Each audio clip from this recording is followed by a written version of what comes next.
Buenas Hola. noches, licenciado.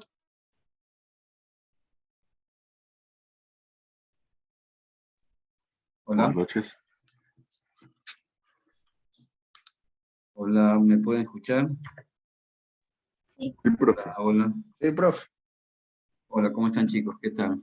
Oiga, estoy teniendo problemas de conexión, ¿no?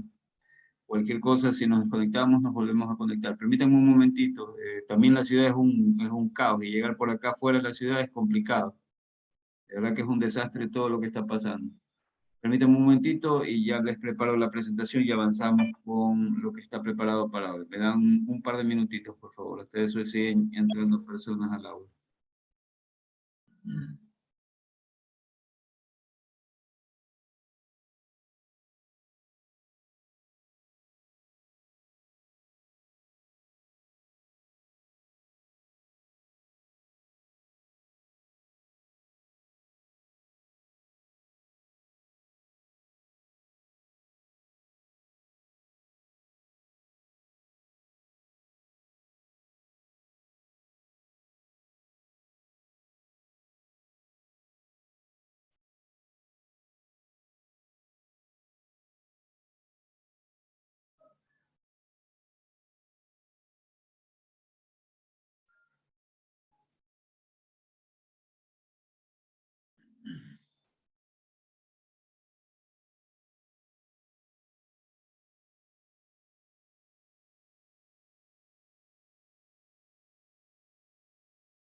Bien, estamos acá, ahora sí.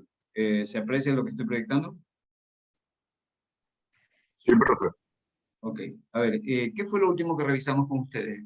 Si no recuerdo mal, vimos hasta un video, ¿verdad? Sí, licenciado. Hasta ahí llegamos. Ya, muy bien. Muy bien, entonces, ese video básicamente lo que nos contaba era, nos traía a la mente un poquito lo que son los diferentes modos de producción que anteriormente había la evolución en sí de la economía, la aparición del dinero, en primera instancia el trueque, luego aparición del dinero, luego ya eh, ver la expansión de los imperios que conquistaban territorios y en función de eso recurrían a riqueza, posteriormente la aparición del feudalismo, luego de eso ya aparición de formas de producción diferentes, ¿no? Que ya incorporaban ya el aparecimiento de los primeros rastros de la industria, y hasta tener ya una economía más industrializada, y llegar ya a modelos económicos que básicamente en su momento fueron dos que se contrapusieron en el mundo, ¿no? Que eran el modelo económico capitalista y el modelo económico socialista. Y luego de eso llegar hasta la actualidad donde, si bien es cierto, el capitalismo como tal predomina en gran parte del mundo, pero es un capitalismo muy diferente a lo que originalmente se tenía, ¿no? Entonces ese video tenía como sentido explicarnos un poquito sobre los modos de producción, sobre los diferentes modelos económicos y cómo ha ido cambiando la economía desde tiempos iniciales hasta la actualidad. El día de hoy vamos a hacer un recorrido similar, pero desde la perspectiva del pensamiento económico. Lo que voy a tratar de mostrar aquí son diferentes postulaciones que gente importante para la economía propuso y que constituyen la base de lo que es el pensamiento económico. Es decir, toda la teoría económica está sustentada en parte de las aportaciones que hicieron estas personas. Ese es el objetivo de poder revisar el día de hoy este material. Entonces, entrando en tal cuestión, lo que me interesa, como les digo, es poderles presentar esto, que es la evolución de la economía, el desarrollo del pensamiento económico. Eso es lo que vamos a ver en esta noche. Básicamente, esto es lo que deberíamos revisar, ¿no? Ustedes pueden ver que hay diferentes escuelas. Aparte de eso, y esas escuelas obviamente corresponden a periodos temporales y puntualmente se hace este análisis más o menos desde el siglo sexto, el siglo XVI, el siglo XV, hacia acá, hasta llegar a la actualidad, ¿no? Pensadores ya más modernos. Pero desde ahí hacia acá hemos de ver los principales representantes y cuáles fueron los aportes de cada uno de ellos al pensamiento económico. Eh, Esto ayer, por ejemplo, lo estaba dando también en otra clase y los chicos del otro curso, ellos comenzaron a ver ciertas similitudes con cosas que tenemos actualmente o razonamientos que tienen que ver con economía y que se entiende actualmente. Y la lógica les decía a ellos es que justamente recuerden que la economía es una ciencia y esta ciencia se construye en función de teorías, preceptos, principios, ¿ya? Y todo esto que justamente es el pensamiento de las personas que finalmente se, se consideraron como elementos bases para irlo sumando y poder entender el comportamiento económico, es justamente lo que ellos pueden ver, pero traído desde el pasado, ¿no? Entonces, repito, lo que va a suceder es que lo más probable es que varias de las cosas que ustedes van a escuchar en esta noche son cosas que ustedes las sienten como actuales, pero en realidad la raíz de esa forma de pensamiento y esa contribución de conocimiento la hubo en el pasado y sentó las bases para lo que es la economía actual. Bueno, entonces en función de eso vamos a entrar en el material que nos interesa poder revisar. Entramos en primera instancia a esto, lo que es el mercantilismo. Si se aprecia lo que estoy proyectando. Sí. Sí, sí, Sí, se ve. muy bien. Vamos a entender entonces el mercantilismo. Vamos allá por el siglo XVI, siglo XV, XVI, cuando lo que ocurría en el mundo era que en realidad se tenían estas grandes potencias de ese tiempo y que básicamente estas grandes potencias buscaban expandir sus dominios, ganar territorios y comenzar a amasar grandes fortunas, ¿no? Estoy hablando de potencias de ese tiempo, como por ejemplo Inglaterra, como por ejemplo España, Portugal, que eran justamente imperios que buscaban colonizar nuevos territorios que en ese tiempo todavía eran algunos desconocidos para el mundo que en ese momento existía, ¿no? Entonces, conocer este nuevo mundo tácitamente hizo que estos países tuvieran en sí una fuente de riqueza que finalmente terminó convirtiéndolos en grandes potencias a nivel mundial, ¿no? Para ese tiempo, no necesariamente para. Entonces, derivado de una expresión militar e incipiente desarrollo manufacturero, como complemento de la producción clásica de la agricultura, se incrementó notablemente el comercio internacional. Repito, miren lo que estamos viendo ahorita, que es el mercantilismo, ya vamos a tratar de definir en qué consiste. Básicamente, yo lo tengo que situar en el tiempo, en ese periodo donde usted tenía, repito, estos grandes imperios como España, que lo que hacían eran conquistar territorios, ¿no? Por eso es que habla en ese momento que una de las formas de producción o la forma de generación de riqueza básicamente estaba dado por la agricultura, se producía algo y ese algo servía para poderlo vender y eso generaba riqueza para quien se dedicaba a la agricultura. Pero al descubrir nuevos territorios, al descubrir nuevas tierras, ¿no? Donde podían tomar más recursos, en sí surge esta situación del mercantilismo y se lo conoce como tal porque justamente la base está en el comercio internacional que se deriva de estas actividades de expansión territorial. Entonces, no existe una economía monetaria, me refiero a ese tiempo, no existía una economía monetaria, el valor residía normalmente en la acumulación de metales preciosos como el oro y la plata. Es decir, que este,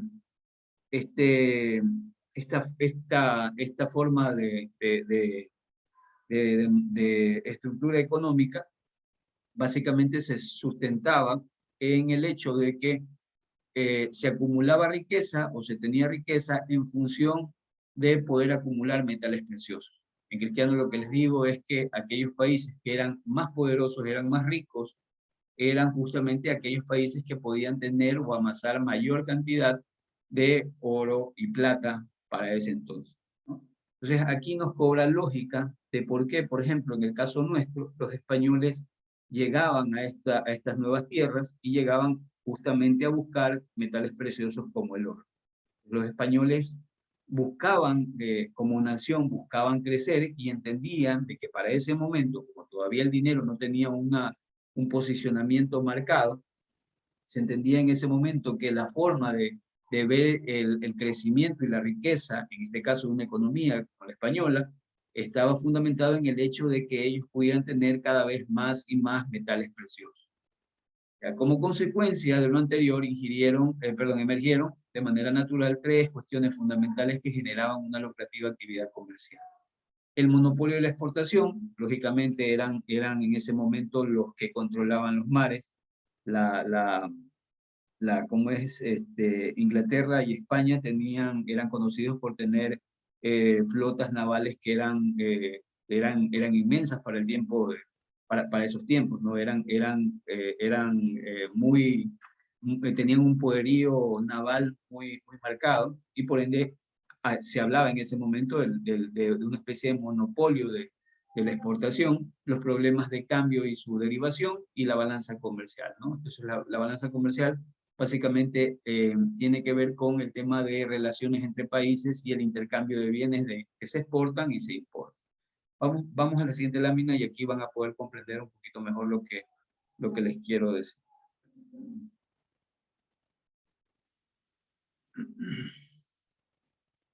Entonces, el pensamiento se puede sintetizar, en este caso este pensamiento mercantilista, se puede sintetizar de la siguiente manera. En primer lugar, minimizar la exportación de oro y plata. Recuerden nuevamente aquí que la riqueza estaba en función de cuánto oro y plata yo acumulara. Mientras más acumulaba, la lógica era que tenía mayor riqueza. Entonces, aquí primera forma de entender esta forma de pensamiento es justamente el hecho de entender de que la consigna para estos países en ese momento, o esos imperios para ese momento, era minimizar esas salidas de oro y plata de esos países, ¿no?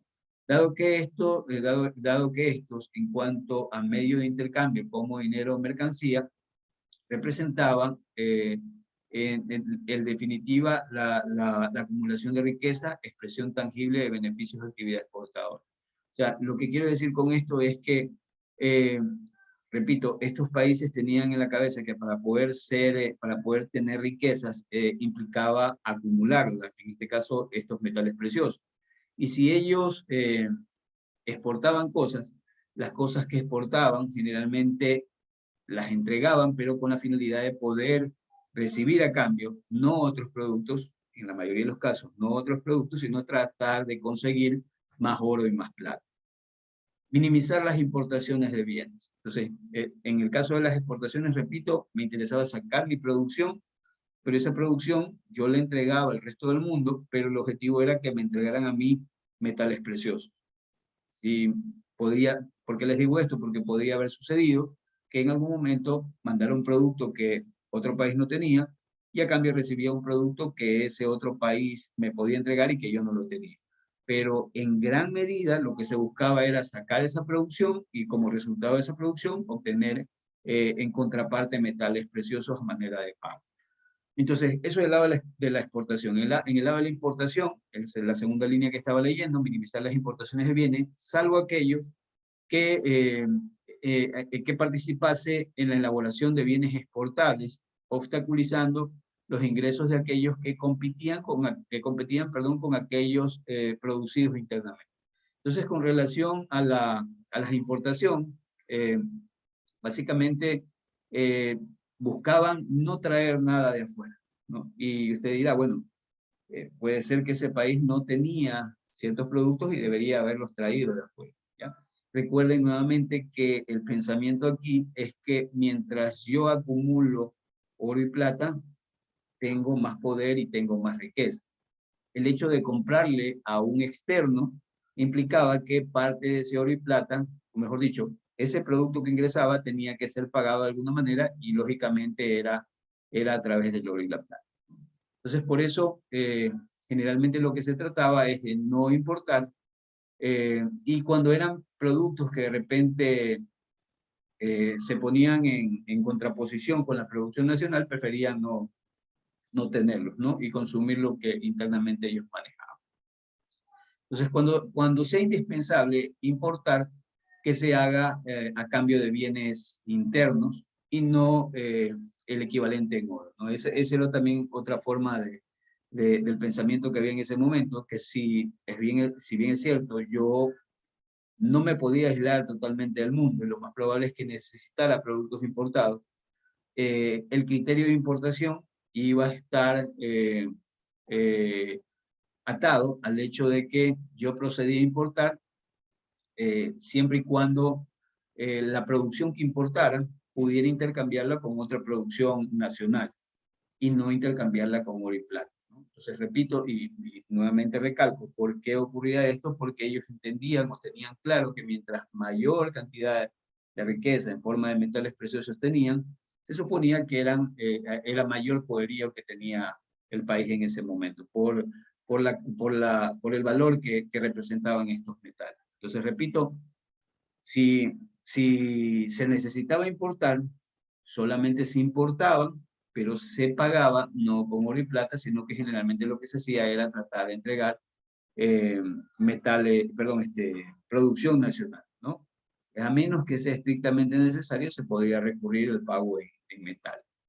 Lograr mejores colocaciones de los excedentes internos a cambio de valor duro, metales preciosos. Nuevamente, lo que se buscaba era de alguna manera seguir acumulando esa riqueza y eso implicaba de que toda esa producción, generalmente un país produce, y a veces produce más de lo que necesita internamente, los excedentes se tienen que canalizar hacia otro mercado.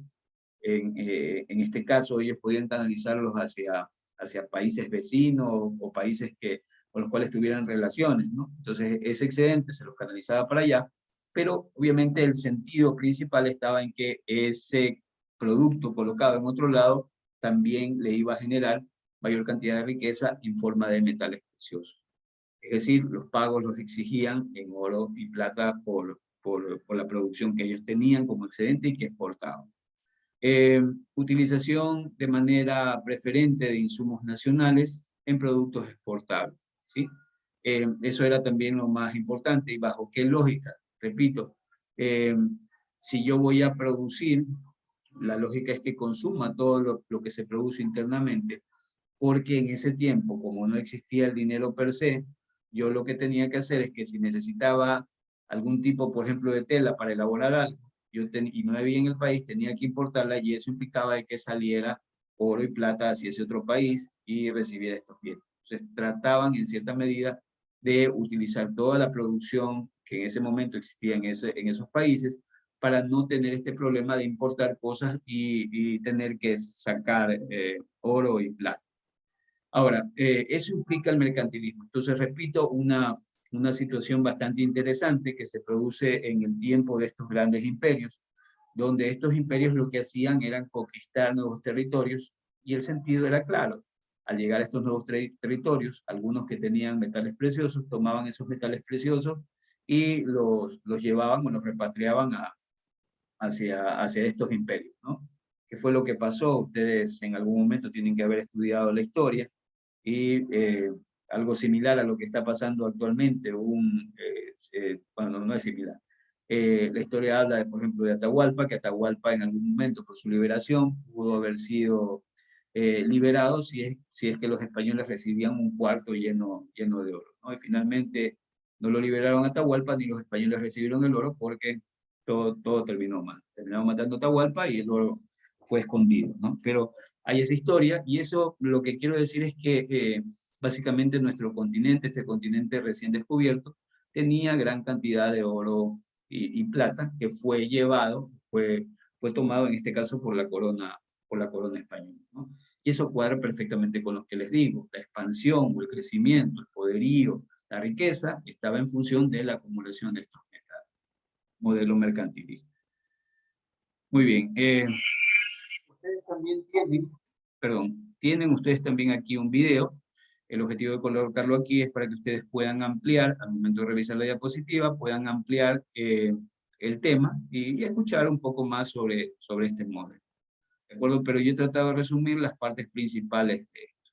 Ahora, aparece también otro, en este caso una escuela. La anterior también podría considerarse como una especie de escuela mercantilista. La de acá es una escuela fisiocrática. Vamos a entender qué implica esta escuela fisiocrática, ¿no? En la mercantilista todo estaba basado en gran parte, como les digo, en acumular riqueza en forma de oro y plata, y también el hecho del comercio internacional. La escuela fisiocrática es diferente, tiene otro enfoque.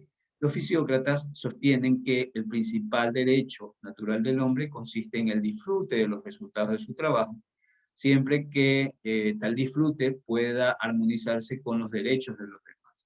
Los gobiernos, aquí comienzan a surgir ya pensamientos que inclusive se los tienen hasta la actualidad. Los gobiernos no deben interferir en los asuntos económicos, ¿no? Ustedes podrán darse cuenta que, por ejemplo, cuando estuvo el presidente Correa, el gobierno, más que el gobierno, el Estado intervenía de manera activa en el modelo económico del país, porque en ese modelo económico, no intervenía directamente en el modelo económico, perdón, intervenía en la economía del país. Porque en ese modelo económico, el gran tren que representaba la economía era impulsado por la locomotora que era el Estado. Entonces el Estado, al gastar en la economía, al meter gran cantidad de dinero a la economía, lo que hacía era mover la economía, ¿no? Y la economía se iba moviendo e iba creciendo. Eso en función del modelo económico que ellos tenían, que para ellos era indispensable la participación del Estado. Pasamos por el inepto de Lenin, que no hizo nada, y ahorita estamos en este presidente, que este presidente tiene una forma de pensamiento diferente, ¿no? Inclusive el modelo económico es totalmente diferente al que tenía Correa, en el sentido de que este presidente más bien enfoca justamente este es uno de los principios. El Estado debe interferir lo mínimo posible, ¿ya? Tanto es así que ustedes pueden ver que lo primero que se comenzó a hacer es a sanear las finanzas públicas con la finalidad de tratar de disminuir el costo del gasto del Estado. Y esto para este modelo neoliberal, ya van a ver qué implica el neoliberalismo, eh, este pensamiento que se tiene es que para ellos cobra sentido desde la perspectiva de que ellos entienden que el Estado solamente se debe encargar de las cosas que son medulares, que son imposibles de delegar. ¿Cuáles podrían ser esas cosas imposibles de delegar, aunque no son indelegables, pero que generalmente el Estado las tiene que tomar porque son prioritarias y de interés para el Estado? Por ejemplo, salud, por ejemplo, educación y otra más, defensa. Entonces, en este modelo actual que nosotros tenemos, el presidente actual, con un pensamiento neoliberal, él justamente dirige el modelo en función de ese pensamiento, entendiendo que para ellos es importante que el Estado reduzca de peso, ¿ya? Disminuya en su tamaño, y el Estado se encargue solamente de aquellas cuestiones que sean estratégicas. Entonces, si usted lee esto que está aquí, que le digo, los gobiernos no deben interferir en asuntos económicos, es básicamente algo similar a lo de acá, ¿no? Entonces, la mínima participación del mercado, regulando mercado, participando de los mercados, interfiriendo lo mínimo posible. Bueno, entonces los gobiernos no deben interferir en asuntos económicos más allá del mínimo absolutamente imprescindible para proteger la vida, la propiedad, mantener la libertad y la contratación. Les decía, regreso al tiempo actual, ¿no? Les decía que el Estado trata de encargarse de aquello que sea estrictamente indelegable. Cuestiones como cuáles, les decía, por ejemplo, la seguridad, la salud, la educación, que se entendería que eso es difícil de delegar por la responsabilidad que implicaría para el Estado. Pero, por ejemplo, hay naciones con corte neoliberal, o bueno, más que el neoliberal, capitalista, como los americanos, que por ejemplo ellos delegan casi todo, ¿no? Inclusive hasta el tema de ejército. En algún momento, inclusive hay muchas películas que hablan de eso, que generalmente ellos van a ciertos lugares y lo que hacen es contratar a proveedores que básicamente tienen ejércitos privados, y lo que hacen es darle seguridad en ciertos puntos o encargarse de ciertas operaciones puntuales que ellos deben hacer, ¿no? Y eso es una forma, lo traigo a colación en el hecho de que yo les decía de que generalmente el Estado se tiene que encargar de aquello que es indelegable, pero en este caso, al ver lo que hace Estados Unidos, por ejemplo, algo tan crítico como la defensa nacional, ellos también lo pueden delegar, ¿no? Y el Estado se centraría en lo medular, en lo más básico, ¿ya? Repito, bajo el sentido de que el Estado no gaste, sino que más bien todo esto sea manejado por otros agentes que sean más eficientes y se pueda obtener el servicio así toque que pagar. Bueno, entonces también se atribuye dentro de esta escuela fisiocrática, hay un pensador que es el francés Fournier, Vincent Fournier, que este pensador tiene esta frase que es casi como la primera palabrita que nos enseñan a los economistas, que significa dejar hacer, dejar pasar. Es una frase en francés. Esta frase básicamente lo que da a entender es que igualmente este principio de acá, de que el gobierno no debe interferir, sino que generalmente todo se regula dentro de una economía de manera independiente, sin participación en este caso, del gobierno o del Estado. Entonces, esta frase, dejar hacer, dejar pasar, lo que quiere decir es que las cosas dentro de un mercado, dentro de una economía, generalmente terminan autorregulándose y no es necesario ni recomendable la participación de agentes externos a ese mercado. Igualmente tienen ahí un video con el cual pueden ampliar este concepto. Algo más de la escuela fisiocrática lo tenemos aquí. Para los fisiócratas, en este caso la agricultura era el único sector genuinamente productivo de la economía. Recuerden que para lo que era el mercantilismo, lo principal era el comercio internacional y la acumulación de metales preciosos. Acá Los fisiócratas, lo principal, o mejor, por no decir lo único, era la agricultura, entendiendo que a través de la agricultura se generaba la producción, ¿no? Entonces, la agricultura era el único sector genuinamente productivo de la economía capaz de generar el excedente del cual dependían todos los demás, ¿no? Entonces, la agricultura era con lo cual se producía, se generaba la producción, lo cual llevaba la riqueza, y obviamente eso servía para cubrir todas las necesidades de todos los sectores de la economía. Lo anterior incrementaría la proporción perteneciente a los terratenientes. El excedente se destinaba posteriormente a elaborar y consumir productos manufacturados, con lo cual aumentaba la demanda y la riqueza de la nación, ¿no? Entonces, nuevamente sitúen esto en el tiempo. Recordarán ustedes que básicamente aquí tenemos los feudos, que en cristiano significa el gran señor que tiene grandes extensiones de tierra, que obviamente solo no las puede manejar, pero hay gente que necesita la tierra para producir, para poder comer, hay gente que necesita esos espacios para poder vivir. Él muy amablemente le cedía las tierras, pero con la condición de que la producción o parte de la producción pasara. En realidad, la gran mayoría, y era común, ver cuadros de explotación para estos agricultores que obviamente tenían un espacio de tierra que no les pertenecía, pero al menos podían cultivarlo, sacar algo para comer, pero gran parte de la producción se la tenían que entregar al señor, ¿no? Entonces, la escuela, para esta escuela, la riqueza de una nación procedía de la capacidad de producción y no de la cantidad de oro y plata que poseyeran, por lo cual centrarán, perdón, en el estudio, no en el dinero, sino en las fuerzas reales que permiten el desarrollo económico. Entonces, nuevamente aquí lo que tengo que recalcar es el hecho de que eh, a, a, a, en contraparte a lo que era el mercantilismo, lo más importante acá es la agricultura, entendiendo que a través de ella se genera la producción, y esa producción, todo lo que se genera, más los excedentes que generan, llevan o generan riqueza, ¿no? Se diferencia del mercantilismo porque aquí el oro y la plata no es muy importante. Para ellos importante es producir la tierra y generar producción, ¿ya? Y también el hecho de que este excedente de producción que ellos pudieran alcanzar podría llevar al crecimiento económico, en este caso de la nación, el país, la región que estuviera adoptando esta forma de pensamiento.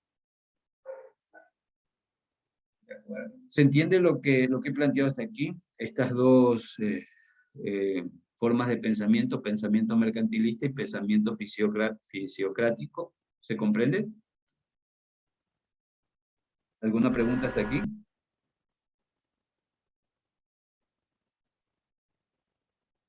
¿Preguntas, jóvenes? ¿Ninguna? Bueno, avanzamos. Entonces, ¿tiene pregunta? ¿Alguien abre el micrófono? ¿Tiene pregunta? ¿No? Bueno, entonces, vamos a ir revisando diferentes pensadores que aportaron ciertos conceptos importantes que, repito, constituyen la base del pensamiento económico, que inclusive tiene valor hasta la actualidad. Entonces, vamos primero con Quesnay, ¿no? Vamos a entender qué fue lo que dijo Quesnay. Un ratito. Entonces, sistematiza y grafica. Bueno, Quesnay va a estar relacionado con algo que ustedes recientemente vieron, ¿ya? Así que préstele atención, por favor, para que se acuerde de qué parte de lo que compartió Quesnay sirve a las actuales generaciones para poder entender cómo funciona la economía. Entonces, el sistematiza y grafica el flujo circular de bienes y dinero, ¿ya? Ustedes recordarán que nosotros recién terminamos de ver el flujo de la actividad económica, que no es otra cosa sino que la derivación de un flujo donde se explica cómo va y cómo vienen los bienes, cómo van y cómo vienen los bienes, y cómo va y cómo viene el dinero. Entonces, el flujo circular de bienes y dinero en una economía ideal, también llamado cuadro económico, Este es el primer análisis sistemático de los flujos de riqueza, el que asentará las bases de la macroeconomía. Confiere a la agricultura la máxima importancia. Recuerden que Snay propone este pensamiento que es el dejar hacer, dejar pasar, y cuadra perfectamente temporalmente en el tiempo de la escuela fisiocrática, ¿no? Entonces aquí, y ustedes recordarán que en la escuela fisiocrática lo más importante era la agricultura. Entonces, confiere la máxima importancia a la agricultura, confiriéndole la capacidad de crear riqueza, ¿no? Que era parte del sustento de la lógica de esta escuela fisiocrática. Reconoce la existencia de 3 o 4 clases sociales. Recuerden, feudalismo, ¿no? En ese momento el señor feudal, el dueño de la tierra, y el resto lo que hacía era producir. Entonces, él, Quesnay, reconoce 3 o 4 clases sociales. Los dueños de la tierra, los agricultores arrendatarios, única clase productiva, porque eran los que cultivaban obviamente la tierra, los industriales, que eran aquellos que tomaban la producción y la industrializaban, y finalmente aquellos que comercializaban toda esa producción, sea la primaria o sea ya la procesada o industrializada, ¿no? Entonces, pero básicamente, en gran medida, los que generaban la riqueza originalmente era esta clase, los agricultores arrendatarios. Afirmó que la tierra corresponde a los terratenientes, es decir, en ese momento a los feudales, ¿no? Afirmó que la tierra corresponde a los terratenientes, pero que el producto creado por esos agricultores arrendatarios tiene que satisfacer las necesidades de las 3 clases existentes. Eso es lógico, ¿no? Ellos generan, en este caso los agricultores generaban esta producción, pero esta producción servía para sostener al señor feudal porque se le tenía que pagar por el uso de la tierra, a los industriales, porque finalmente los industriales dependían de esa producción para poderla procesar, y los comerciantes, que lo que hacían era tomar tanto la producción primaria como también aquella producción procesada, y con relación a eso poder vender. Pero si usted ve dentro de la cadena, los que generaban realmente la producción eran justamente los agricultores. Igual tienen un video para que puedan ver cosas y aprender nuevas cosas también adicionales de que el cuadro económico es otra cosa, sino que ese flujito económico que nosotros vimos. El cuadro económico muestra cómo circula el producto neto entre las 3 clases y cómo se produce cada año. Entonces, igualmente, lo que hace es mostrar este cuadro la relación entre los agentes que para ese momento conformaban la economía. Este máximo representante de la escuela fisiocrática argumentaba que el principal derecho natural del hombre consiste en el disfrute de los resultados de su trabajo, siempre que se armonice con los derechos de los demás, ¿no? Esa era la máxima que él postulaba. De aquí que considera que el gobierno no debería interferir en los asuntos económicos más allá del mínimo absolutamente imprescindible para proteger la vida, la propiedad y para mantener la libertad de contratación, ¿no? Eso es un pensamiento que inclusive está vigente hasta la actualidad para ciertos modelos económicos, pero él pensaba de que lo principal para tratar de que las cosas ocurrieran de manera, el mismo mercado funcionara en cierta medida de manera perfecta, la intervención del gobierno, del Estado, debería ser lo mínima posible. Solamente podía intervenir, cuando el objetivo era tratar de asegurar cosas importantes como el hecho de proteger la vida. Por eso es que les decía la defensa, ¿no? La defensa y el cuidado de una población, que básicamente eso me lo daba un ejército, defender la propiedad y mantener la libertad de contratación. Las ideas de Quesnay aparece como una reacción entre las restricciones feudales, mercantilistas y gubernamentales que restringían la iniciativa privada. Entonces, en otras palabras, esto es como una especie de desafío para el tiempo, donde él termina poniendo las bases de que gran parte de la riqueza es generado por básicamente los factores privados, no por el Estado, sino por factores privados. Bueno, que es Nye. Vamos a otro pensador económico ya avanzando un poco más en el tiempo, y a este sí deberían haberlo escuchado, Adam Smith, ¿sí? Smith, sin duda, él aportó mucho a la economía y uno de sus principales aportes lo constituye una de sus principales obras, que es La naturaleza y causa de las riquezas de las naciones, ¿no? Él justamente en esa obra explicaba cómo las naciones generaban su riqueza y qué tipo de riqueza tenían.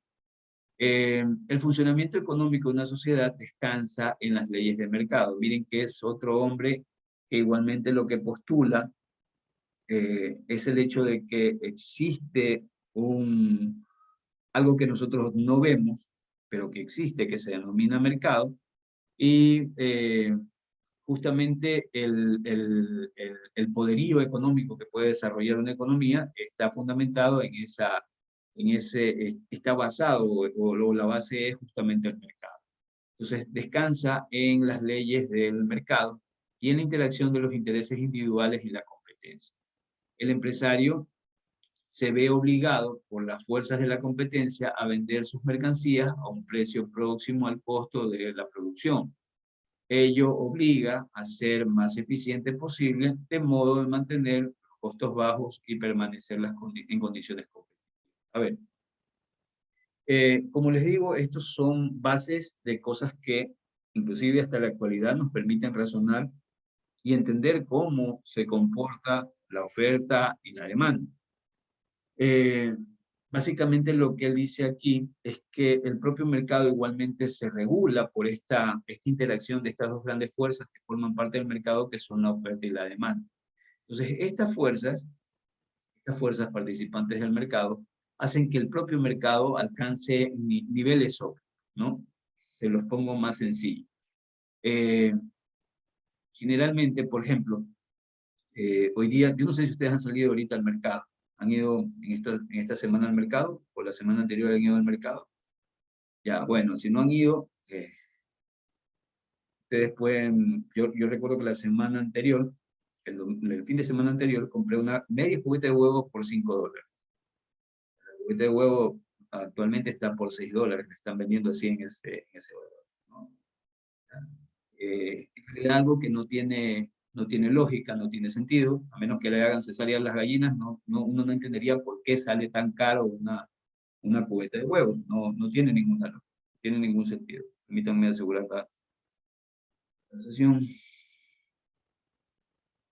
Entonces, ¿qué es lo que sucede? Estamos teniendo, ¿cuánto vale normalmente una cubeta de huevos? Creo que estaba por los 3.50, 3.80, creo que era lo más caro que podía haber estado antes del paro. Pero como le digo, actualmente usted consigue una cubeta de huevos alrededor de los $6, casi duplicado en su precio, ¿no? No se diga con otros productos que aún así están mucho, mucho más caros, ¿no? Pero la pregunta es, ¿qué es lo que está pasando? Obviamente, ese precio que alcanza este producto es por el hecho, bueno, parte dado por la especulación, pero en gran medida está dado por el hecho de que no hay producción.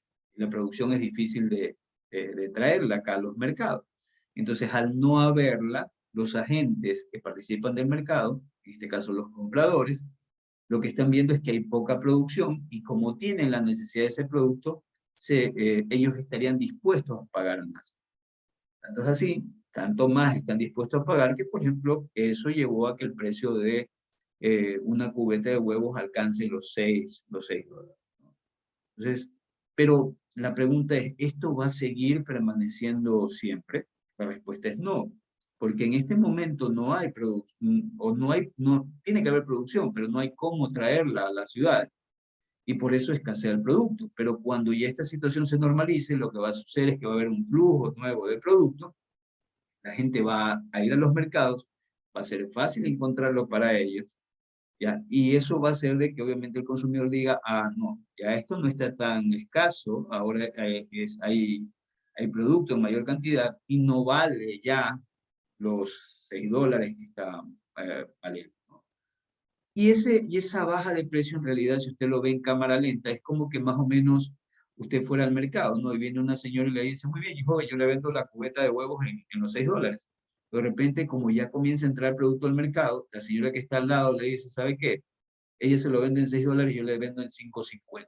Y comienza a entrar más producto y ya usted no encuentra solamente donde esas dos personas que le ofrecieron, sino que encuentra con otros y puede ser probable que también esos otros, al tener producto, comiencen a ofrecerle y se lo ofrezcan a más bajo precio. Entonces a lo que voy es que justamente por esta interacción de estas fuerzas de mercado, la oferta y la demanda, generalmente el mismo mercado termina regulándose en niveles óptimos, tanto de lo que se produce, porque lo que se produce es lo que va a requerir el mercado, va a demandar el mercado, y también generalmente los precios que se pagan van a ser los precios que están requiriendo quienes venden esos productos, ¿no? Entonces, pero ese nivel de equilibrio finalmente se lo alcanza bajo el hecho, bajo la situación de que es resultado justamente de la interacción entre estos agentes, entre estas, perdón, grandes fuerzas del mercado que son la oferta y la demanda. Por eso es que él sitúa que el crecimiento, en este caso de la economía, es propio o está fundamentado en esas leyes de mercado, ¿no? Esas leyes de mercado que siempre tienden a tratar de buscar el equilibrio y que en ese juego generalmente se terminan beneficiando quienes participan del mercado, tanto productores como consumidores. ¿Por qué productores? Porque en el hecho de buscar vender su producto, tienen que comenzar a bajar costos y eso los vuelve más eficientes. ¿Y por qué gana el consumidor? Porque obviamente al volverse más eficiente el productor, también podría apostar, ¿no?, a un producto de mejor calidad para poder diferenciarse de otros y poder captar mercado. Y también tiende a esta competencia que hay con otros genera el hecho de que los precios pueden bajar, ¿no? Entonces, a eso se refiere en cierta medida lo que dice. Finalmente, esto inclusive hasta la actualidad sienta la base de estos mercados eficientes que generan competencia. Actualmente se busca que los mercados sean eficientes, teniendo suficiente información, teniendo disponibilidad de recursos, teniendo gran cantidad de proveedores y consumidores, porque justamente un mercado eficiente hace que en ese mercado se beneficien tanto consumidores como productores, ¿ya? Pero lo que voy es que esto en cierta medida sienta las bases de lo que propuso. Digamos que igualmente tienen un videito que ustedes lo pueden revisar para ampliar el pensamiento de lo que les digo. Perdón. Ahora, Smith también, bueno, tenemos acá otras cosas que hace referencia a Smith. Dice, fue defensor de este pensamiento de dejar hacer, dejar pasar, en cuanto a la no intervención del gobierno en asuntos económicos. Nuevamente acá tenemos, igual que Knight, tenemos un pensador económico que coincide con el hecho de que el gobierno no debe de intervenir en la economía. Entonces, para promover el bienestar, los mejores medios son el estímulo propio, el interés y el desarrollo de la competencia. En otras palabras, usted deje solito el mercado, que el mismo mercado, en función de lo que le interesa a la gente, va a generar requerimientos y esos requerimientos van a motivar la producción y eso obviamente va a generar desarrollo fundamentado en el hecho de la competencia que van a haber entre los ofertantes en el mercado y también los consumidores. Entonces, él decía, no toque el mercado, no meta las manos del Estado en el mercado, sino que deje que esto se autorregule. El análisis de cambio dinámico de la sociedad descansa sobre la teoría de la acumulación, sostiene que la distribución del ingreso se distribuye entre las diversas clases sociales y de manera preferente entre capitalistas y terratenientes, ¿no? Entonces, esta teoría de la acumulación básicamente lo que hace es explicar cómo una persona, en función de la acumulación de capital, de bienes, de tierra, puede llegar a tener mayor crecimiento en su riqueza, bajo una lógica sencilla, ¿no? Esto quizás lo que voy a decir usted lo va a haber escuchado o leído, escuchado en un audiolibro, o leído en el libro de Padre Rico, Padre Pobre, ¿no? Entonces el chinito ese lo que le dice es que la gran clave de su modelo, el modelo que que le vende a usted, es que si usted, cuando usted tenga dinero, trate de comprar activos para que esos activos los ponga a trabajar y esos activos generen riqueza y en algún momento tendrá tantos activos y tanta generación de ingresos que ya no va a ser necesario que usted trabaje porque tiene a los activos trabajando por usted. ¿ya? Eso no fue que el chinito este se la fumó y en una noche de inspiración llegó a este conocimiento. En realidad eso está en la teoría económica. Y justamente aquí descansa sobre la teoría de la acumulación. Y esta teoría de la acumulación lo que nos dice es que, por ejemplo, nosotros teníamos la clase social más baja, que era la que trabajaba y a veces recibía un salario que apenas le alcanzaba para sobrevivir, no tenía opción para acumular. Pero, por el contrario, aquellos que eran los terratenientes, los que tenían la tierra, o aquellos que tenían el dinero o el capital, ellos, en cambio, obviamente tenían esas tierras, las ponían a trabajar para ellos y generalmente tenían para ellos y sobraba también riqueza, se generaba mucho más de lo que ellos necesitaban. Y ellos lo que hacían era, lógicamente, invertirlo nuevamente. Compraban nuevas tierras o compraban eh, adquirían mayor riqueza de alguna manera, ¿no? Y ponían a trabajar esa riqueza. Entonces, eso es lo que trata de explicar esta teoría, que justamente la acumulación, en este caso del capital, permite el hecho de que usted pueda crecer, y él hizo justamente la comparación entre estas clases sociales. A ver, ¿qué más? La fuerza del trabajo asalariada, aquí está, bueno, aquí está la explicación, ¿no? La fuerza de trabajo asalariada no recibe lo suficiente para permitirles excedentes, ¿no? Entonces, en otras palabras, ellos ganaban su sueldo y el sueldo le cubría lo necesario para poder vivir. No había excedente. Si no había excedente, ellos no podían ahorrar. Si no podían ahorrar, no pueden invertir. Y si no pueden invertir, no se va a generar más riqueza por esa inversión que ellos podían canalizar. Entonces, como que las oportunidades se le limitaban solamente al hecho de que todos los meses trabajaba para poder obtener un sueldo que simplemente cubría sus necesidades, pero no le daba opción para guardar algo, ¿no? Entonces, mientras que los otros dos grupos sociales sí podían tener fondos suficientes para financiar inversión y para sostener sus niveles de vida normales, ¿no? Entonces los otros tenían más ingresos, producto justamente del uso o el trabajo de estos activos, y que les daba para vivir para ellos, y además excedente que les permitía reinvertir y ampliar su riqueza. Por eso es que él postula esta teoría de la acumulación. Repito, si usted esto lo trae a la actualidad, no es otra cosa, sino que lo que actualmente le venden los grandes gurús para que usted se haga rico en poco tiempo. Y no es otra cosa, sino que la misma teoría económica, ¿ya? Eh, Contado con historias que nos asombran a nosotros y pensamos que es verdad, pero todo esto es teoría económica. Bueno, estábamos hasta aquí. Este cuadrito también es de Smith. Dice, dicho excedente podía destinarse a la ampliación del consumo, pero el resultado para la sociedad sería mejor si dicho excedente de fondos se ahorrara, ¿no?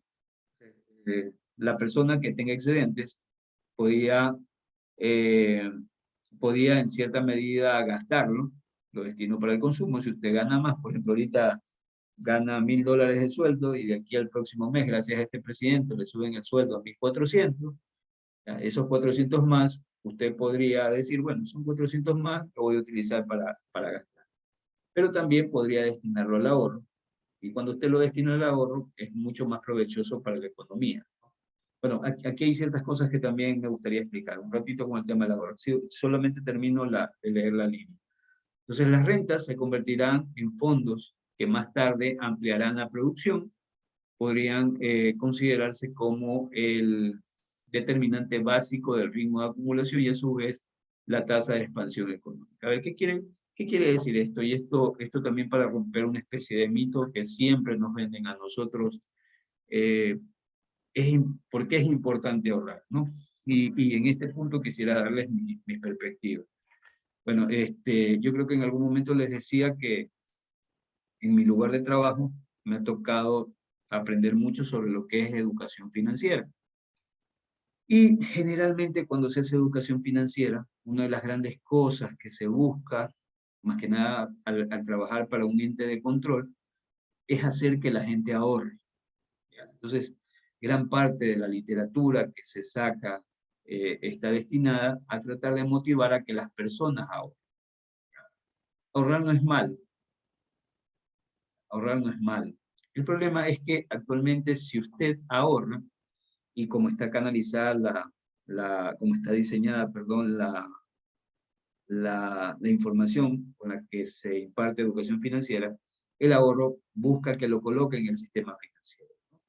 En un sistema financiero que usted se da cuenta de que, por ejemplo, todos tenemos alguna cuenta de ahorro, y algunos colocamos ahí $100 y vamos a verlo al final del año, y lo más probable es que en lugar de tener los $100, bueno, en el mejor de los casos, podría ser que tengamos, no sé, un 5% más al final, al próximo año, ¿no? De esos $100 que nosotros metimos. Pero en algunos casos, inclusive los mismos bancos nos cobran hasta por cuestiones de mantenimiento de cuentas, que por el uso de la app, que por una serie de servicios, y en lugar de tener los $100, más bien tenemos menos, ¿no? O sea, a lo que voy es que está bien, bueno, eso desde la perspectiva del ahorro, pero usted se puede dar cuenta también que el banco lo que hace es tratar de atraernos a nosotros como dinero barato para que lo metamos al sistema, y ellos hábilmente toman ese dinero, y ese dinero se viran, a nosotros nos pagan 5% anual en el mejor de los casos, mucho menos de eso en realidad, pero en el mejor de los casos nos pagarían 5% anual, se viran hacia el otro lado y ellos toman el dinero nuestro y lo comienzan a prestar. Y por ejemplo, si ellos prestaran para consumo, tendrían una tasa de más arriba del 16%. Si prestan para microcrédito, tendrían una tasa que casi bordea el 30%. ¿Ya? Entonces, lo que les estoy diciendo es que ellos, bajo esta consigna que generalmente nos ven en educación financiera, que ahorrar es bueno, en este caso es para el banquero, porque usted va, coloca el dinero en el banco y el banquero lo que hace es tomar ese dinero y obviamente de manera hábil, toma ese dinero y lo presta y con eso hace mayor dinero por el diferencial de tasa que ellos obtienen, ¿no? Entonces, si yo te voy a pagar a ti 5, pero yo puedo colocar ese dinero que tú me prestaste barato, que me entregaste al 5%, lo puedo colocar en 30%, el diferencial de 25% son para mí. Claro que tengo que pagar empleados, claro que tengo que pagar sistemas, claro que tengo que pagar equipos, instalaciones y toda la cosa, pero son 25 puntos porcentuales que solamente en ese ejemplo se llevaría el banquero. Pero si bien es cierto, ahorrar es bueno, pero en este caso hay que entender que ahorrar es bueno, pero para el banquero. La lógica del ahorro, simplemente estoy desmitificando esto de que tener una cuenta de ahorro y ahorrar siempre en esa cuenta de ahorro me va a sacar a mí de pobre. O sea, el ahorro lo que te permite es tener para momentos de necesidad, pero ese ahorro lógicamente lo tienes que transformar en inversión, no solamente dejarlo como ahorro, sino que acumularlo, justamente ahorrarlo, acumularlo por un tiempo, y luego que tienes una bolita de plata, esa bolita de plata ponerla a producir o comprando activos o realizando inversiones que te lleven a ganar mucho más que lo que te puede dar una cuenta de ahorro, ¿no? Y en ese momento es cuando tú comienzas a crecer. Ahora, también es importante desmitificar el hecho de que generalmente a nosotros nos venden el criterio de que ahorrando nos vamos a hacer ricos de la noche a la mañana. En realidad, eh, lo que yo siempre digo, la riqueza, al menos de una familia, la acumulación de riqueza de una familia no se hace en una generación, sino que se hace en varias generaciones.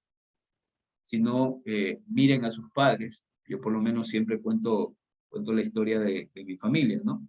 Mi familia por el lado de mi abuelo era muy humilde. Mi mamá pudo estudiar la universidad y pudo darnos un nivel de vida mucho mejor de lo que tenía mi abuelo.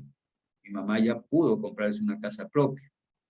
Anteriormente eran tan pobres que toda la familia vivía en una sola casa, que era la casa del abuelo. Pero ella al estudiar pudo comprarse una casa propia. ¿Ya? Y obviamente ella vivía, pero si bien es cierto tenía casa propia, pero comparado con lo que ahora yo he podido alcanzar, yo si bien es cierto tengo mi casa propia, la tuve a una edad mucho menor a la que la obtuvo mi mamá, y eso ya te habla de una condición económica mejor. Y ahí tengo la casa también en un lugar que es mucho mejor comparado con el que tenía la casa de mi mamá.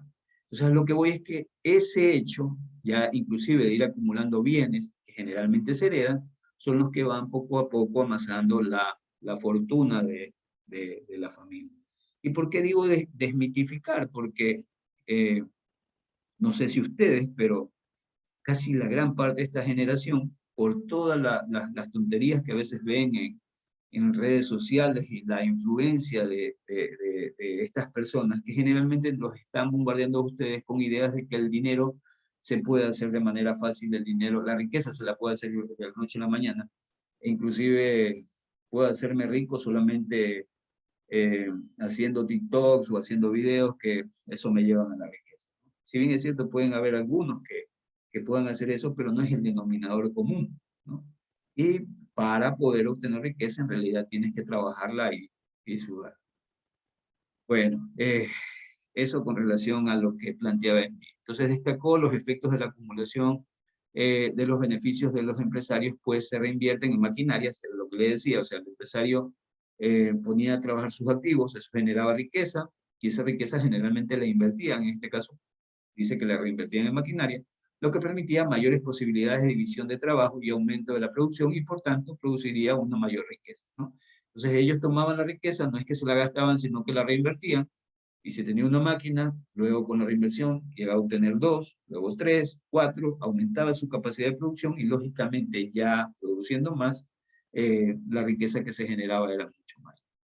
Las ideas expuestas harían que el sistema económico funcionara de manera independiente del gobierno o de las personas, como si una mano invisible, este fue el concepto que aportó Smith, la mano invisible regulara el sistema, ¿no? Y esa mano invisible era la forma como Smith llamaba metafóricamente a lo que serían las leyes del mercado, ¿ya? Justamente lo que está acá.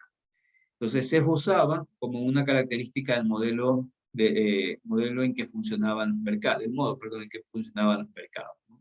Entonces esta mano invisible que habla Smith no es otra cosa sino que las propias leyes del mercado que lo regulan. A eso se refiere Smith, sino que metafóricamente habla de esta mano invisible.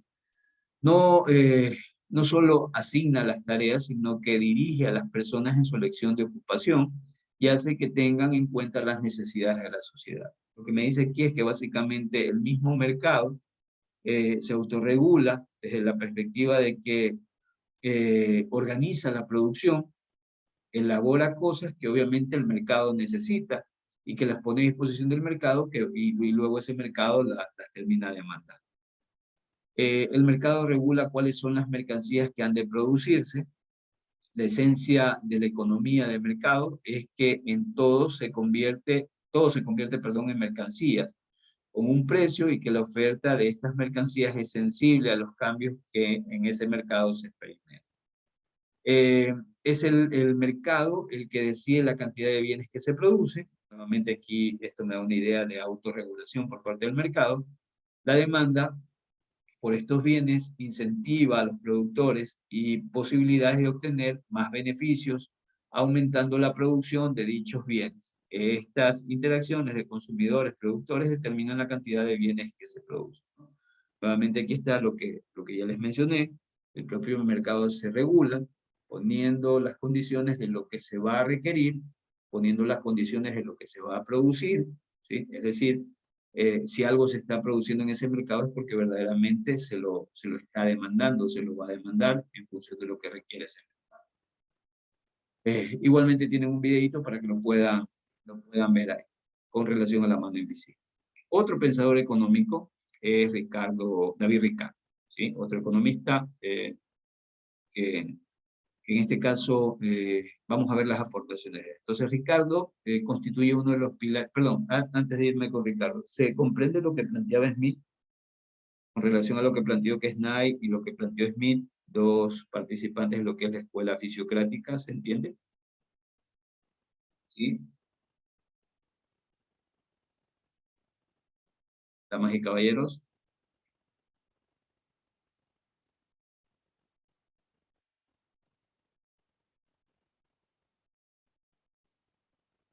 ¿Se comprende? Sí, licenciado. ¿Sí lo entendió?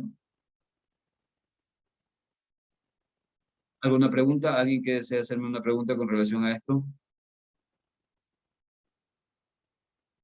¿Alguno de los dos que revisamos de Kesnay o de Smith?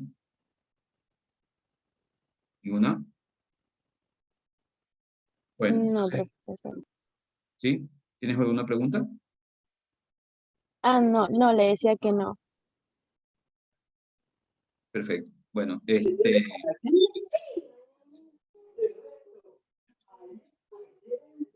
Michan, ¿quieres preguntar algo? No, profe, se abrió el micrófono. Muy bien, entonces avanzamos con otros pensadores. En este caso estábamos con David Ricardo.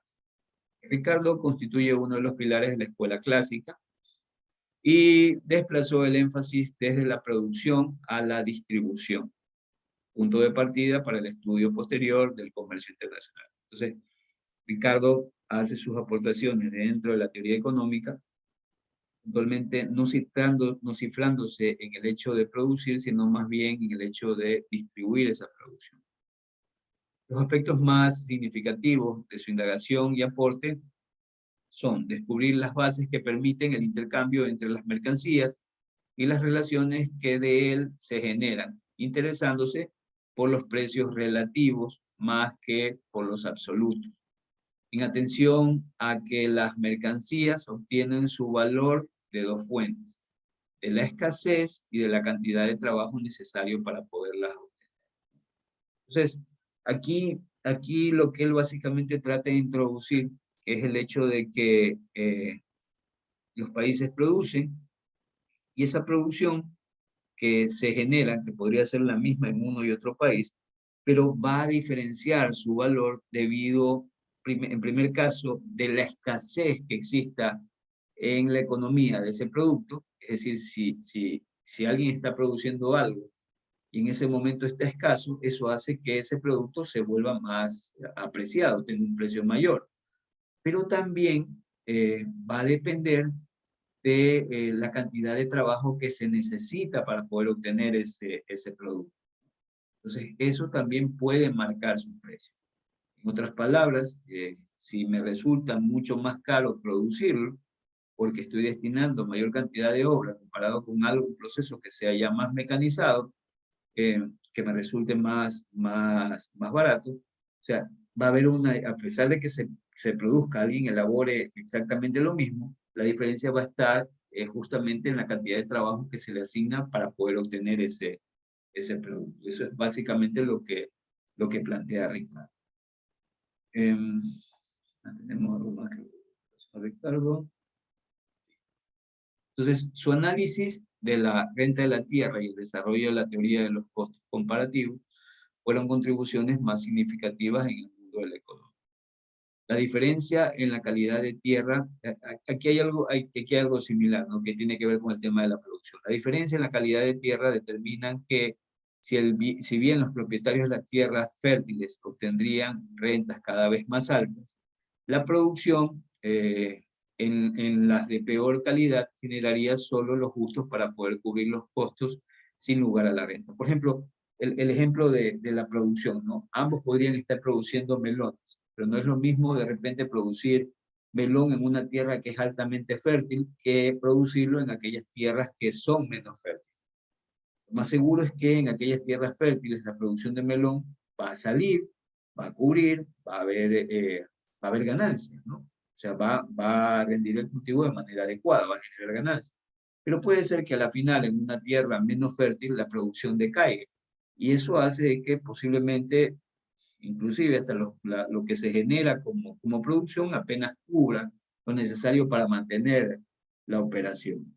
Entonces, él toma esta situación del valor que tendrían este melón, ¿no? A manera de un bien, que ese valor podría diferenciarse en función de lo que se necesite para producir.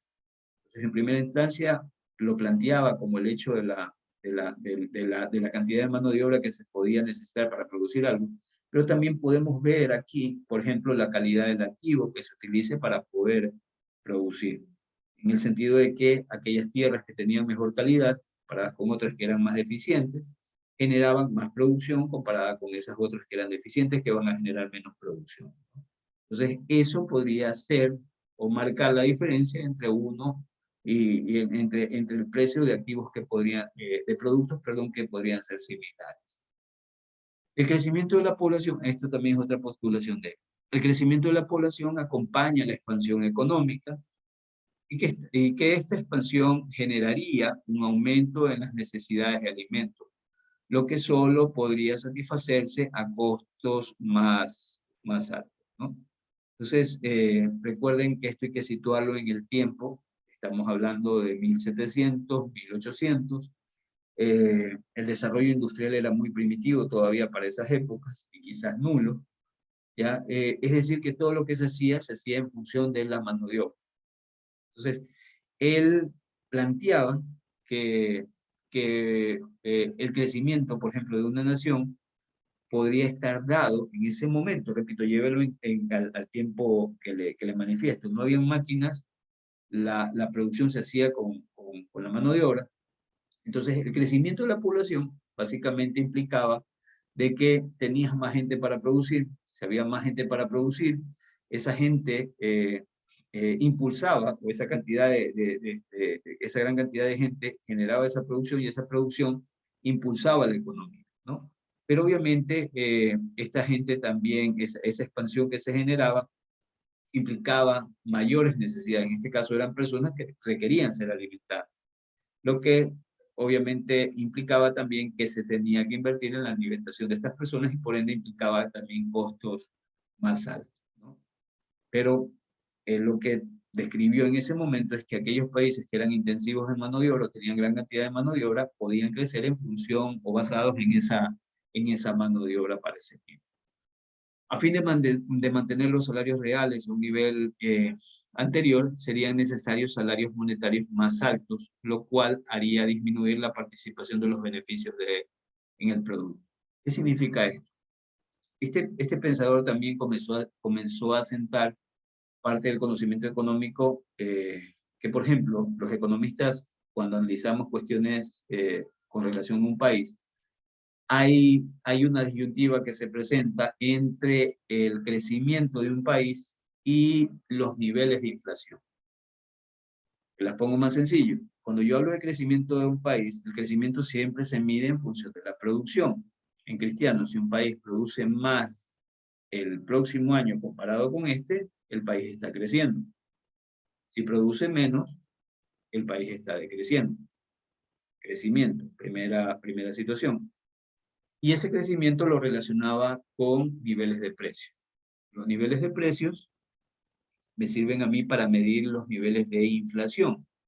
Que la inflación no es otra cosa sino que el aumento sostenido y generalizado en los niveles de precios. Para ponérselas más sencillas, es cuando los precios suben de manera sostenida, ¿sí?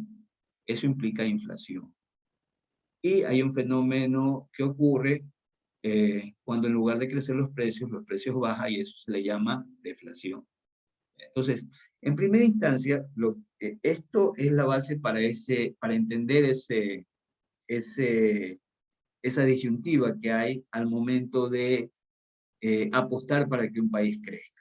Entonces, dice la teoría económica que generalmente cuando un país crece, se enfrenta al problema de tener niveles de precios más altos, es decir, inflación más alta, ¿ya? Y les explico la lógica. ¿Por qué es que me dicen a mí que cuando un país crece hay niveles de inflación más altos? Si nosotros nos situamos por allá por el 2012 en la economía ecuatoriana, 2010 comenzó a crecer fuertemente la economía, comenzó a impulsarse la economía. 2011, 2012 fueron años interesantes de crecimiento de la economía ecuatoriana. Por ejemplo, yo vivo en una zona que está fuera de la ciudad. Estoy en el cantón Daule, fuera de Guayaquil. Bueno, y acá en esta zona, usted venía acá por el 2012, 2014, la gente que vivía acá pensaba que vivía en Miami, ¿no? Inclusive usted encontraba a veces unas mujeres edificiosas paseando en los centros comerciales de acá, con sombreros inmensos y vestidos que parecían las ricachonas de Miami, ¿no? Y finalmente podían hacerlo, pero como que estaban medias desubicadas, ¿no? Entonces la gente vivía en una burbuja, que a esta altura ya comenzó a reventar hace mucho tiempo por la caída de la economía. Pero ¿qué era lo que pasaba? 2012-2014 fueron años en la economía estuvo en crecimiento. Recuerden ustedes que yo les decía que el modelo económico en ese momento era que el Estado impulsaba la economía y el Estado gastaba en la economía. Y una de las formas de gastar en la economía era justamente contratando personas para trabajar en el sector público. Tanto era así que mucha gente en Guayaquil, que comúnmente no era servidor público, trabajaba en instituciones del Estado, ¿no? Y ese hecho de poder trabajar hacía que la gente tuviera dinero. Y al tener dinero, la gente consumía. Y la gente compraba, gastaba. Pues como la economía iba mejorando, las empresas necesitaban gente, contrataban gente, la gente trabajaba, tenía dinero, y al tener dinero la gente tenía necesidades y consumía. Y eso comenzaba a mover toda la economía, ¿no? Entonces la gente tenía plata en ese momento. Una de las cosas que más comenzó a comprar la gente, también por las oportunidades que hubo, por el acceso al crédito, fue justamente vivienda, ¿no? Y eso hizo igualmente que casas que en realidad no valen lo que valían en ese tiempo, comenzaran a subir de precio, ¿ya? Yo recuerdo que en su momento yo compré mi casa en alrededor de $74.000, en un momento en que estas casas llegaron a tener un valor casi de $120.000, ¿ya? Pero no es porque el terreno se agrandó, la casa la hice más grande, sino por el hecho de la misma demanda, ¿no? Entonces la gente tenía dinero, tenía acceso al crédito, comenzaba a demandar más y eso hacía que los precios subieran. Con esto lo que les estoy diciendo es que ahí ustedes tienen un ejemplo cómo la economía estaba creciendo y al tener crecimiento en la economía, que se traduce, repito, en más empresas produciendo, más gente contratada, gente con dinero, debido a que está trabajando, y al tener dinero consume y hace que los precios suban. Por eso es que les digo de que esto sienta el principio para poder entender por qué cuando hay crecimiento hay generalmente niveles de inflación más altos. Usted lo puede entender también en el sentido contrario. Entonces, si yo razono que cuando hay crecimiento hay niveles de inflación más altos, cuando hay decrecimiento, ¿qué yo esperaría? Niveles de inflación más bajos. Y tiene lógica. ¿Por qué? Porque lógicamente yo les decía acá, se reventó la burbuja, ¿no? Se revienta la burbuja, ya esta gente que vivían acá, que pensaban que vivían en Miami, en realidad éramos endeudados con casa y endeudados con carro, aterrizamos, entendimos que esto no era la realidad que pensábamos, y lo que sucedió es que obviamente, debido a la crisis económica, muchos de esos que estaban incorporados al sector público comenzaron a despedir, y al despedirlo, no tenían recursos y ya no podían demandar más, ¿no? Entonces, la economía comienza a deprimirse, comienza a bajar la cantidad de empresas que producen, comienzan a despedir gente, si despiden a la gente ya no tiene plata, si no tiene plata no consume y comienzan a bajar los niveles de precios. En otras palabras, usted puede venir ahora acá y va a ver que muchas de las casas que antes las ocupaban, las están vendiendo. Porque lo más probable es que no pudieron seguir pagando los créditos porque se quedaron sin trabajo. Y eso hizo en cierta medida que también el precio de las casas comience a bajar por esta zona. Pero a lo que voy es que nuevamente aquí esto que planteó, miren, una persona casi a finales de 1700, a inicios, perdón, de 1800, lo plantea, pero es un pensamiento que todavía tiene vigencia y que sirve para explicar ciertos comportamientos que hay en la economía. Entonces, por eso es que dice aquí, al final, a fin de mantener salarios reales en sus niveles anteriores, serían necesarios salarios monetarios más altos, lo cual haría disminuir la participación de beneficios en el producto. Entonces, este mismo proceso de subida de precios hace que a la gente se le tenga que pagar más, pero igualmente es más dinero y eso va a generar mayor inflación, ¿no? Y sigue el circulito del problema generado por el crecimiento, ¿ya? Esto fue lo que planteó este otro pensador que es David Ricardo. Bueno, acá tenemos algo más. El proceso de expansión económica podía atentar, contra sus propios cimientos. La acumulación de capital a partir de beneficios generaría al Estado, el Estado estacionario, en el que no habría crecimiento. El desarrolló la teoría de los costos comparativos, definiendo que cada país debería especializarse en aquellos productos que tuvieran un costo comparativo más bajo e importar aquellos cuyo costo comparativo fuera más elevado. Por ejemplo, nosotros somos un gran productor de banano ¿ya? Y nuestro banano tiene un sabor bien particular que en cierta medida está dado por la calidad de la tierra y por otros factores que con el tiempo también los hemos llevado a mejorar, ¿no? Y producimos y generamos producción de manera mucho más eficiente que otros países.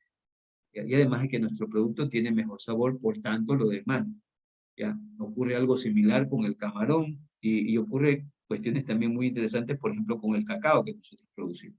Entonces, lo que te dice Ricardo aquí es que si tú tienes esas ventajas que te permiten a ti tener costos más bajos comparado con otros, ¿ya? Y que te dan cierta ventaja sobre la competencia, especialízate en eso.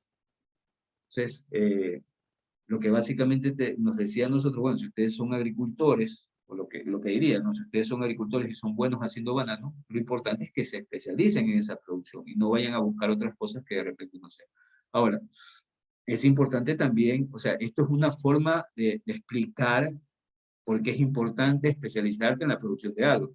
Pero eso no quiere decir de que el país pueda apostar para nuevas producciones, que tácitamente lo estamos haciendo. Ya, si usted iba y veía la balanza comercial de hace 20, 30 años, lo más seguro es que iba a haber siempre banano, petróleo, cacao, y bueno, y estaba surgiendo el camarón. Pero actualmente usted puede ver que hay una serie de productos ya nuevos que estamos produciendo. Inclusive esos productos básicos que nosotros teníamos, ya los mandamos con valor agregado. El camarón, por ejemplo, hay una empresa que lo elabora ya procesado. El banano también, y el cacao no se diga. Ya no solo exportamos la pepita, sino que ya hay procesos adicionales que le hacen ganar mayor valor a esos productos. Pero, repito, este pensamiento justamente trataba de explicar, trataba de hacer entender a las economías o a los países que lo más lógico era que tú terminaras especializándote en aquello donde eres más eficiente produciéndolo y tuvieras ciertas ventajas de la producción. Bueno, según esta política, cada país debe dedicar su capital y trabajo a aquellas actividades productivas que le resulten más beneficiosas. De esta forma, se distribuye el trabajo con la mayor eficiencia y aumento al mismo tiempo la cantidad total de bienes, lo que contribuye a un bienestar general. Era lo que postulaba Ricardo. Muy bien. Luego de Ricardo tenemos ahora a Robert Malthus. ¿Qué propone Malthus? Malthus fue contemporáneo y adversario intelectual de las ideas de Ricardo y centró su análisis económico en la población, cuyo pensamiento se expone en su obra principal, que es el ensayo del principio de la población. ¿Ya? La teoría de Malthus constituye o tomó mucha información de los autores que ustedes pueden ver ahí, en lo cual en conjunto pasa a ser conocido como la teoría de la población. Entonces el aporte que hace Malthus es justamente ciertas directrices que él hace del crecimiento económico, también fundamentado en el tema de la población. La población tiende a crecer, veamos lo que nos propone, ¿no? Entonces sus principales puntos pueden ser resumidos de la siguiente manera. La población tiende a crecer de acuerdo a una progresión geométrica, en tanto que los medios de subsistencia lo hacen con una progresión aritmética. Entonces aquí ya surge un problema, y un problema que tiene que ver mucho con la economía, si nosotros analizamos las necesidades y los recursos. Entonces, la primera cosa que lógicamente ya para nosotros parece muy obvia, es que generalmente la población no es que crece linealmente. ¿Sí? Ustedes han visto cálculo o matemáticas y saben que un crecimiento lineal quiere decir un crecimiento constante, ¿no? Entonces el crecimiento de punto a punto va a ser el mismo. Pero en cambio un crecimiento geométrico va aumentando mientras vamos avanzando, en este caso en la curva que estamos escribiendo. Entonces, él lo que en su tiempo analizó es que la población crece de una manera geométrica y cristiano más rápido, a un factor más rápido comparado con los medios de subsistencia que crecen por el contrario de manera lineal. Lo anterior genera la necesidad de regular dicho crecimiento explosivo, ¿no? Entonces, en otras palabras, este caballero comienza a hablar de la población y justamente con relación a la población ve que es importante también en cierta medida controlar la cantidad de población. En este contexto, situaciones como las guerras, las epidemias, catástrofes naturales resultarían como factores regulatorios, por lo tanto necesarios, ¿no? Entonces, repito, él lo que dice es que tenemos recursos, pero esos recursos, comparados con el crecimiento de la población, se restablecen de manera mucho más lenta. Entonces, una forma de poder equiparar en cierta parte ese ritmo de crecimiento es tratar de regular la población, pero esta población, estos hechos, perdón, que existen a veces en el mundo, como guerras, epidemias y tantas cosas, son cosas que sirven justamente para poder regular la población que existe en una economía. Usted puede ver actualmente que este pensamiento cobra criterio si usted va a China. En China se regula la población. Hay ciertos números de hijos que les están permitidos tener a las parejas chinas, ¿ya? Inclusive en las teorías de conspiración dicen que esta bendita pandemia que pasó tenía como sentido limpiar parte de la población, porque en realidad estamos viviendo más de lo que deberíamos estar viviendo y nos estamos consumiendo más rápido los recursos que lo que deberíamos estarlo haciendo, ¿no? Y eso ya genera un conflicto. La dispara asignación de recursos productivos podría generar un atascamiento general en cuanto que se produjera una inundación de mercancías sin posibles compradores. Esto nuevamente quizás no me podría sonar coherente en el mundo actual. Por eso es importante entender que ellos hablaban para su tiempo, ¿no? Entonces aquí lo que le dice es que, o mejor dicho, quiero que piensen lo siguiente. Usted va a una ciudad, a una ciudad por allá por 1700, 1800, lo que va a haber son ciudades que, si bien es cierto, ya habrían edificios, habrían carreteras, pero moverte de un lugar a otro no se hacía con la velocidad que tenemos actualmente. Entonces, moverme de aquí, por ejemplo, a Quito, podría haberme tomado, no sé exactamente, pero podría haberme tomado días o inclusive, no sé si serán meses, pero, o sea, de aquí a Quito es lejos, ¿no? Y entendería que si no había carretera y si me voy a lomo de mula, como que me iba a tomar bastante tiempo. Imaginen que hayan sido días, ¿no? Entonces simplemente lo que quiero decir es que tomaba más tiempo moverme de un lugar a otro, ¿no? Y los medios de comunicación eran mucho más lentos comparados con los de ahora, ¿sí? Anteriormente creo que, bueno, podrían tener el tema del sistema Morse, la comunicación esa por puntitos y rayitas con el cual mandabas mensajes, el tema del telégrafo, en el mejor de los escenarios del teléfono, ¿ya? Pero igual los medios de comunicación todavía eran caros y eran muy poco eficientes comparados con los medios de comunicación que actualmente existen. ¿Ya? ¿Por qué digo esto? Porque, por ejemplo, miren, ustedes actualmente, yo, por ejemplo, me he pasado toda esta semana viendo el tema del paro, ¿ya? Y debido a que tenemos este tema de los teléfonos y el internet, uno puede acceder a información que a veces no la encuentras en los medios normales, ¿no? Y puedes tener esa información y puedes tomar decisiones en función de esa información que te están alimentando. Pero eso actualmente, pero en ese tiempo, nuevamente regresemos a ese tiempo, era difícil transportarnos de un lugar a otro y era difícil podernos comunicar. Entonces, eso hacía que generalmente, si una empresa se establecía en un lugar, el mercado meta de esa empresa, ¿cuál iba a ser? Esa ciudad, ¿ya? Entonces, se imagina que se comience a generar producción, ya estaban entrando en el tiempo de la producción con máquinas, ¿no? Entonces, al aumentar la producción, lo que sucedía es que podía aumentar la producción, pero el mercado estaba limitado a ese pedazo de tierra, porque llegar hacia otro mercado era algo hasta ese momento un poquito difícil, bastante difícil de poderlo cristalizar, porque llegar a otras ciudades implicaba mucho tiempo para poder llegar. Y comunicarte también era difícil, es decir, que no podías hacer negocios fácilmente si no contabas con ese medio de comunicación. Eso hacía a que simplemente el mercado se limitara a la ciudad en la que estaba. Por eso es que él dice que aquí, que al disparar la asignación de recursos productivos podría generar un atascamiento general en cuanto que se produjera una inundación de mercancías sin posibles compradores. Y esto es básicamente lo que les decía. Mercados que eran los locales, que si aumentaba la producción, esa producción no iba a haber dónde colocarla, ¿sí?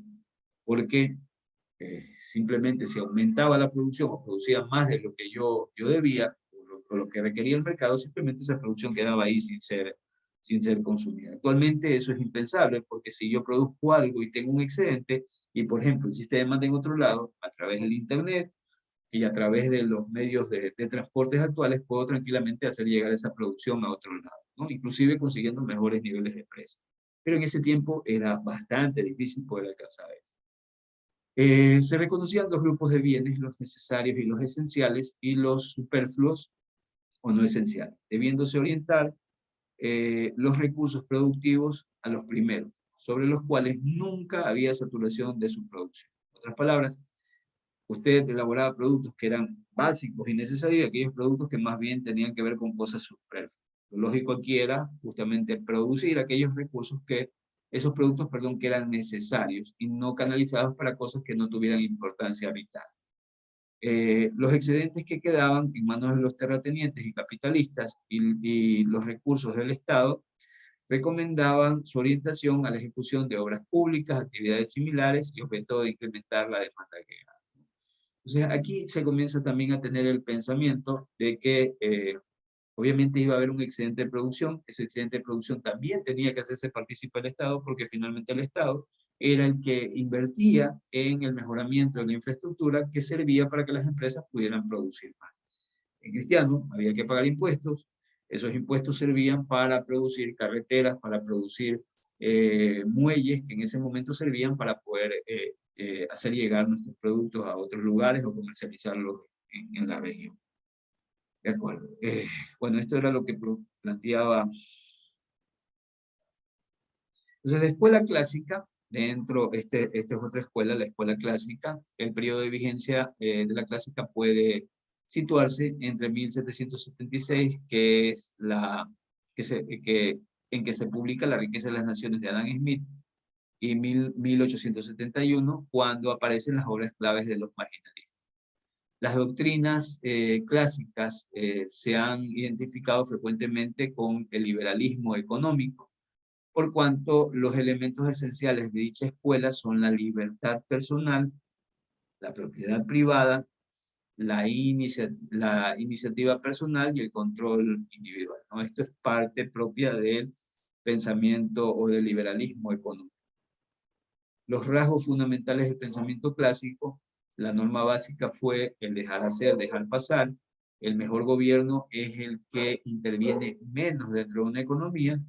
El mercado es libre y, al ser libre, genera su propia competencia. Y esa competencia o esa interacción entre las fuerzas del mercado genera la producción, genera los precios o establece los precios y la distribución de la renta o de la riqueza. A excepción de, perdón, a excepción de David Ricardo, destacan la existencia de una armonía de intereses. Cada individuo, al tratar de alcanzar los intereses propios, servían intereses superiores. ¿Qué quería decir esto? Que cuando un individuo, a través de sus medios, buscaba cumplir sus intereses, eso no solamente beneficiaba al individuo, sino que beneficiaba a toda la economía. Se defendía a los hombres de negocios, por eso es que habla de un liberalismo económico. Se defendía a los hombres de negocios, pues eran los que realizaban la acumulación del capital, factor indispensable para la inversión y el crecimiento económico. Entonces aquí eran importantes aquellos, la empresa y obviamente los empresarios, porque se los catalogaba como que eran estos los que impulsaban el crecimiento de la economía. Confiaban en la competencia como mecanismo regulador de la economía. Los clásicos definían la primicia del sector privado sobre el sector público, el que lo identificaban como despilfarro y corrupción, ¿no? Entonces, esto de aquí, o este pensamiento clásico, es el que en cierta medida, inclusive lo vemos hasta en la actualidad, ¿no? De aquí se desprende el pensamiento de que el sector público es burocrático, el sector público implica despilfarro y el sector público generalmente es corrupto. Y blandean la bandera de que tácitamente lo más importante dentro de la economía es justamente el sector privado, que es el que es más eficiente dentro de la economía. Es discutible, ¿no? Es discutible ese pensamiento, es discutible poder ver si eso realmente ocurre. Bueno, esto es la escuela clásica. Tenemos también, ya, aquí nos vamos a la otra orilla, ¿no? Mientras estábamos acá en el liberalismo económico, que básicamente ya comienzo a relacionarlo con el capitalismo, nos vamos al otro lado, a la escuela marxista, ¿sí? Algo más socialista y de izquierda. Pero la economía marxista, la base de la teoría de Marx la constituye el análisis de la historia en la que postula que en toda sociedad, entre cuantas han aparecido en la historia, la división de clases está determinada por aquello que se produce, cómo se produce y la forma en que se intercambia esa producción. Es decir, que para Marx, el hecho de cómo, qué y cómo se intercambian estas cosas, generalmente termina definiendo las clases sociales de una economía. Las causas últimas de todos los cambios sociales, pacíficos o no, hay que buscarlas no en las mentes de los hombres, sino en las mutaciones experimentadas por los métodos de producción y de intercambio, ¿sí? Es decir, que finalmente la forma de establecer las nuevas clases sociales o la diferencia entre clases sociales estaban dadas justamente por la forma cómo está produciendo una economía. La producción y el intercambio de productos constituyen la base, perdón, la producción y el intercambio de productos constituyen la base de todo orden social.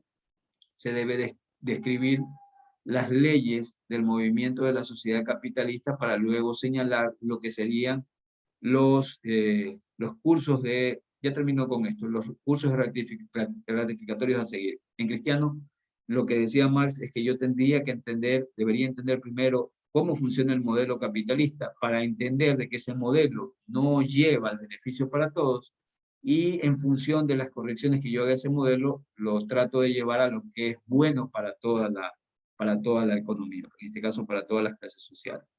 Se busca demostrar que el capitalismo explota necesariamente a las clases trabajadoras y que esta explotación conduciría inevitablemente a su destrucción. Se distingue entre los conceptos de fuerza de trabajo y tiempo de trabajo. La fuerza de trabajo hace referencia a la capacidad del hombre para el trabajo. El tiempo de trabajo es el proceso real de duración del trabajo. El empresario paga al trabajador una cantidad igual al valor de su fuerza de trabajo, pero este pago equivale solo a una parte de la producción diaria del trabajo y por tanto solo a la parte de valor que ésta produce. La clave de explotación en un sistema está en el hecho de que existe una diferencia entre el salario que recibe el trabajador y el valor del producto que produce. En cristiano lo que está diciendo es que aquí puede reconocer que si bien es cierto el trabajador tiene empleo, eso que gana por elaborar un producto no es tanto o no es justo la repartición de esa riqueza comparado con lo que finalmente deja la venta de ese producto, le deja al propietario de estos factores de producción. Y por eso es que aquí habla del tema de la plusvalía. Bueno, por cuestión de tiempo voy a cerrar aquí. Nos vamos a quedar hasta aquí. Tenemos que seguir revisando el resto de pensadores. Yo les había dicho que esto era un poquito más, era bastante diferente a lo que ya habíamos visto. Es importante que esto, cuando ya tengan este material, por favor lo revisen para poder ir teniendo retroalimentación de las cosas que no vayan entendiendo y podérselas explicar a tiempo, porque todo este material va para su examen. Ustedes están viendo que hay mucho material para poder revisar, y es bastante material, y en algunos casos ya comienza a haber niveles complejos del material. Listo, entonces nos quedamos hasta aquí, chicos. Fue un gusto vernos. Nos vemos la próxima clase. Gracias por estar aquí. Pasen bien y buena noche.